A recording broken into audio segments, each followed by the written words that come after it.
Hello दोस्तों, आज हम बात करेंगे रंध्र और द्वार कोशिका के बारे में, जिसे हम स्टोमेटा एंड गार्ड सेल के नाम से जानते हैं। इनकी कार्य, संरचना और वर्गीकरण के बारे में हम आज बात करेंगे। चलिए दोस्तों, आज की वीडियो को शुरू करते हैं।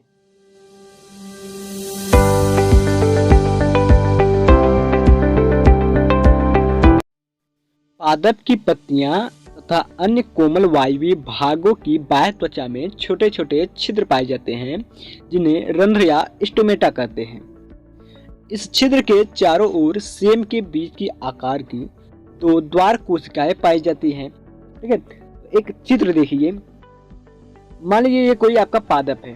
ठीक है, इस पादप की ये पत्तियां हैं। ये जो पत्तियां हैं पादप की, इनमें छोटे छोटे छिद्र पाए जाते हैं। इसमें इस प्रकार से छोटे छोटे ढेर सारे छिद्र पाए जाते हैं और इसी छिद्र को दोस्तों हम कहते हैं रंध्र। इसी छिद्र को हम रंध्र कहते हैं। तो दोस्तों, इस छिद्र को देखिए। ये जो छिद्र होता है, रंध्र जो होता है, कुछ इस प्रकार से आपको देखने को मिलेगा। ये आपके सेम के बीच की आकार की दो द्वार कोशिकाएं हैं। दो द्वार कोशिकाएं हैं। अब ये जो आपका जो द्वार कोशिका है, ये सेम के बीच की आकार की है। अब इसके बीच में एक छिद्र दिखाई दे रहा है, तो ये आपका रंध्र है और ये दोनों आपकी द्वार कोशिकाएं हैं। द्वार कोशिका है। अब ये जो द्वार कोशिका है दोस्तों, इसी में पाया जाता है आपका क्लोरोप्लास्ट, जो कि प्रकाश संश्लेषण की क्रिया के लिए सहायता करता है। अब जो दोस्तों रंध्र होता है, वो दिन के समय खुलता है और रात के समय बंद हो जाता है। लेकिन कुछ ऐसे पौधे भी होते हैं जिसमें जो रंध्र होता है वो दिन में तो बंद रहता है, लेकिन रात में खुला रहता है। ठीक है, ऐसे पौधे यानी कि जो मरुस्थलीय पौधे होते हैं, उसमें जो स्टोमेटा होता है, रंध्र होता है, वो रात्रि के समय खुलता है और दिन में बंद रहता है। चलिए दोस्तों, अब आगे बात करते हैं। द्वार कोशिकाओं के चारों तरफ सहायक कोशिकाएं पाई जाती हैं। जो द्वार कोशिका होती है, उसके चारों तरफ सहायक कोशिकाएं पाई जाती है। ठीक है, अब अगर द्वार कोशिका की विशेषता की बात करें, द्वार कोशिका होती कैसी है, तो जो द्वार कोशिका होती है दोस्तों, उसकी बाह्य भित्ति जो होती है वो पतली होती है और जो इसकी अंतर भित्ति होती है, यानी कि अंदर की जो भित्ति होती है, वो मोटी होती है, यानी कि ठीक होती है। अब दोस्तों, हम रंध्र के कार्य के बारे में बात करें तो जो रंध्र होता है, उसका कार्य क्या होता है? वो प्रकाश संश्लेषण के लिए गैसों का आदान प्रदान करता है। ठीक है, गैसों का आदान प्रदान करेगा तो किसके बीच करेगा? वो गैसों का आदान प्रदान करेगा पादप के आंतरिक भाग और वातावरण के बीच। ये आपका कोई पादप है। ठीक है, और ये आपका वातावरण है। मान लीजिए आपका वातावरण है, यहाँ पर पाया जाता है आपका कार्बन डाइऑक्साइड, CO2। ठीक है, वो प्रकाश संश्लेषण के समय, यानी कि दिन में जब प्रकाश संश्लेषण हो रहा होता है, तब वो वातावरण से कार्बन डाइऑक्साइड को पादप में पहुंचाता है और इस पादप से प्रकाश संश्लेषण के पश्चात जो प्रोडक्ट बनता है, जो उत्पाद बनता है, तो वहां से ऑक्सीजन मुक्त होता है। तो उसी ऑक्सीजन को ये पादप से बाहर मुक्त करता है। ये कार्बन डाइऑक्साइड भी आपका गैस है और ऑक्सीजन भी गैस है। इस प्रकार से हम कह सकते हैं जो रंध्र होता है वो आपका गैसों के आदान प्रदान में सहायता करता है। ठीक है, ये जो गैसें होती हैं वो कहाँ पर जाती हैं पादप में, उसको भी जान लेते हैं।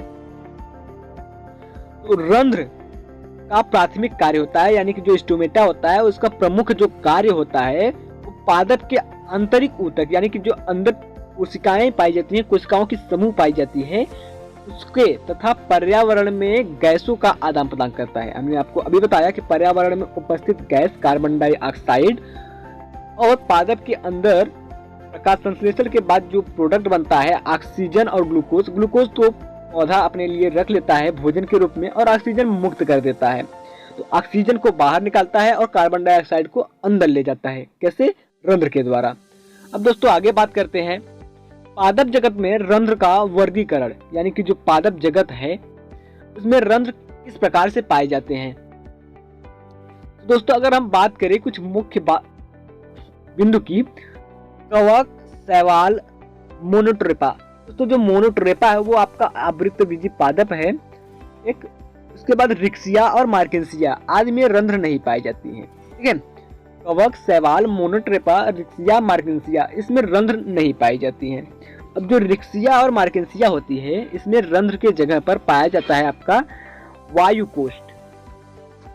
वायु कोष्ठ, जिसे हम एयर पोर के नाम से जानते हैं। ठीक है, रिक्सिया और मार्केसिया में पाए जाने वाला जो वायु कोष्ठ होता है, एयर पोर होता है, वो उच्च स्तरीय पादप यानी कि जो आपके ब्रायोफाइटा होते हैं, ठीक है, एल्डोफाइटा होते हैं, जिम्नोस्पर्म होते हैं, एंजियोस्पर्म होते हैं, उनके जो पादप होते हैं, तो उनमें जो रंध्र पाया जाता है, उनका काम होता है गैसों का आदान प्रदान करना। ठीक उसी प्रकार जो रिक्सिया और मार्केसिया में एयर पोर पाए जाते हैं, इसका भी काम होता है गैसों का आदान प्रदान करना। तो हम कह सकते हैं उच्च स्तरीय पादप में पाए जाने वाले रंध्र और रिक्सिया मार्केसिया में पाए जाने वाले एयर पोर एक समान कार्य करते हैं या फिर एक समान होते हैं। अब युग्मको उद्भिद पादप में रंध्र सदैव अनुपस्थित रहता है। युग्मको उद्भिद पादप यानी कि ऐसे पादप जो युग्मक का निर्माण करते हैं। ठीक है, gamete producing plant called gametophyte plant. ठीक है, जो पादप युग्मक का निर्माण करे वो युग्मको उद्भिद पादप कहलाते हैं और उसमें सदैव रंध्र अनुपस्थित होता है, यानी कि जो स्टोमेटा होता है वो हमेशा अनुपस्थित होता है, कभी भी नहीं पाया जाता है। ठीक है, अब आगे बात करें पादप में रंध्र की संरचना। तो जो पादप होती है उसकी पत्तियां जो होते हैं उसमें रंध्र किस प्रकार से होते हैं, रंध्र कैसा होता है, उसके बारे में बात कर लें।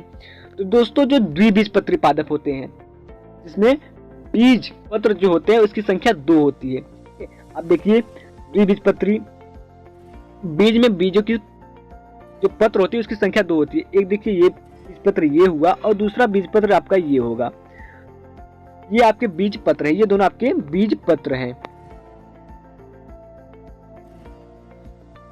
द्विबीजपत्री पादप में रंध्र सेम के बीज या किडनी के आकार की होती है। देखिए आपका जो सेम का बीज है और या फिर किडनी हम कर सकते हैं उसके आकार की है।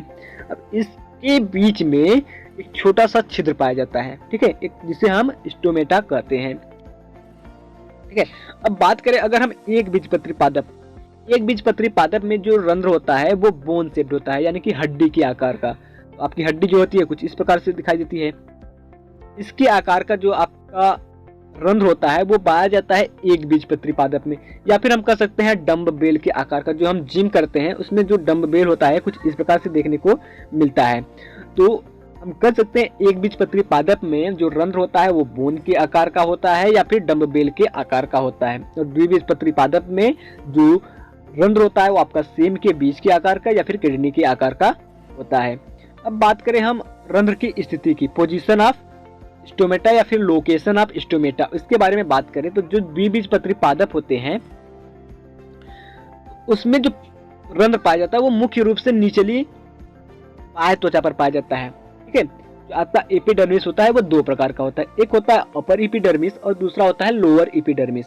देखिए एक चित्र, ये आपका पत्ती है, ठीक है, कोई लीफ है, ये जो उसका ऊपर वाला भाग है ये आपका कहलाएगा अपर एपिडर्मिस। ठीक है, अपर एपिडर्मिस कहलाएगा।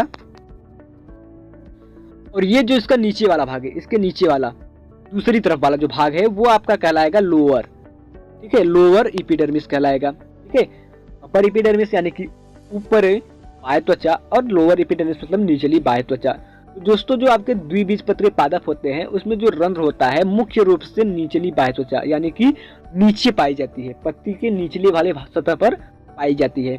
उसके बाद अगर हम बात करें एक बीजपत्री पादप में रंध्र, जो एक बीजपत्री पादप होते हैं उसमें जो रंध्र पाया जाता है वो आपका ऊपरी बाह्य त्वचा और निचली बाह्य त्वचा दोनों पर पाया जाता है। अपर एपिडर्मिस और लोअर एपिडर्मिस दोनों तरफ पाया जाता है। ठीक है,